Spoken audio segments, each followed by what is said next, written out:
The European Individual Championship has just taken place in Jerusalem. And, well, it was a very, very strong tournament. It's an 11-round Swiss system event. And the winner in the end was Yevgeny Najer, who's 38 years old. He's from Russia. And that's a big success for him. He scored 8.5 out of 11. Let me just show you one of his games very quickly. This was a King's Indian, and it's a very typical kind of position. The centre is locked, you can see that, and white has a space advantage. So white tries to get play down the queen side and hopefully tries to get through to that weak pawn on d6. Black, on the other side of the board, has counterplay down the f file and sometimes the g file, and this knight has come to this very nice square on g6, looking at the f4 square.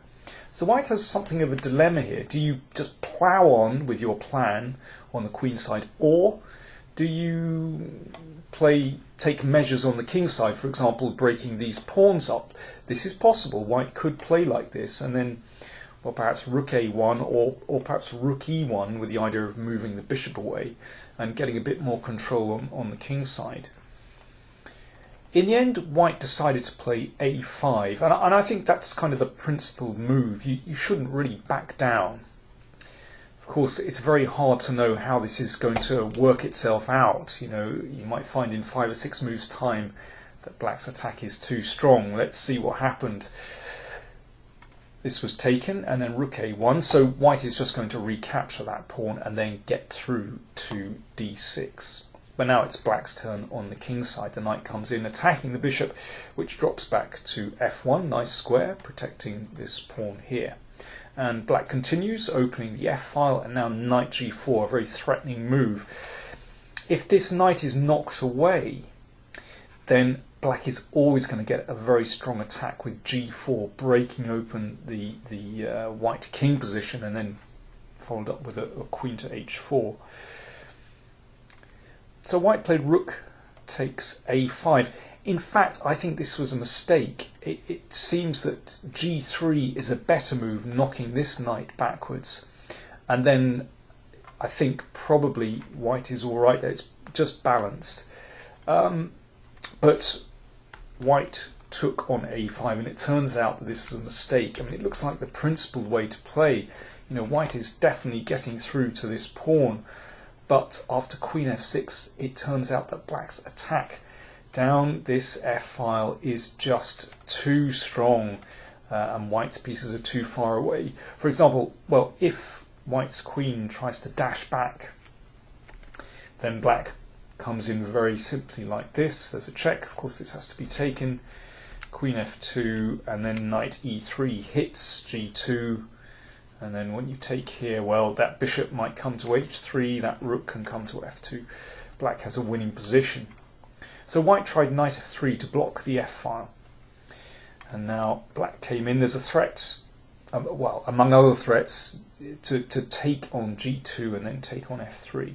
Now white continued with queen c7, looking at that weak pawn on d6. Now black repeated the position here a couple of times to gain time on the clock, and then there's a couple of ways to win, but g4 is the most straightforward, simply getting rid of the knight and coming down the f file.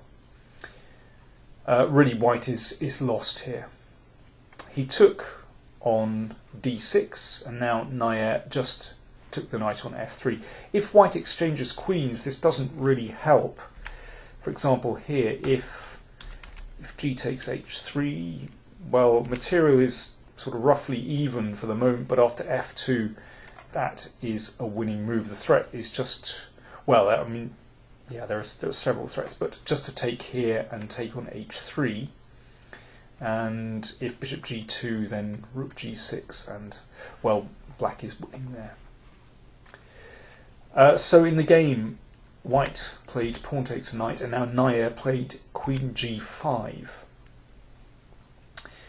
with a devastating threat that really can't be parried. h4 was played, and now queen g2 was a winning move. That is an emphatic way to win. If bishop takes queen, then pawn takes, and then rook f1 will force checkmate. Well, it just shows you why the King's Indian is still a very attractive opening for some players, but, well, in the hands of other players with the white pieces, players like Kramnik, then sometimes the King's Indian looks not a very good opening. But here, well, black crashed through. I'll be showing more games from the European Championship in my Power Play show this Wednesday evening on playchess.com, and that starts at 8 p.m. GMT, that's 9 p.m. Central European time.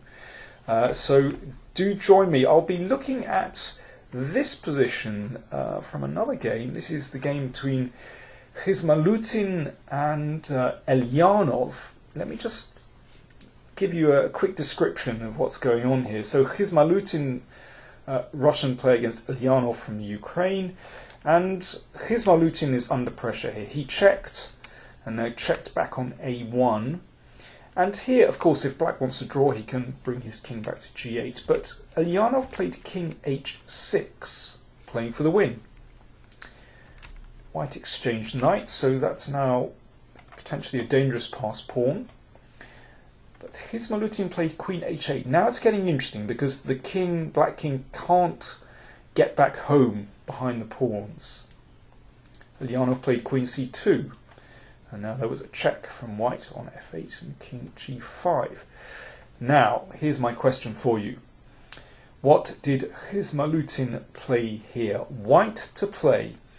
This was a really amazing game. So do join me for the conclusion of this game on Wednesday evening on playchess.com. Thanks for watching.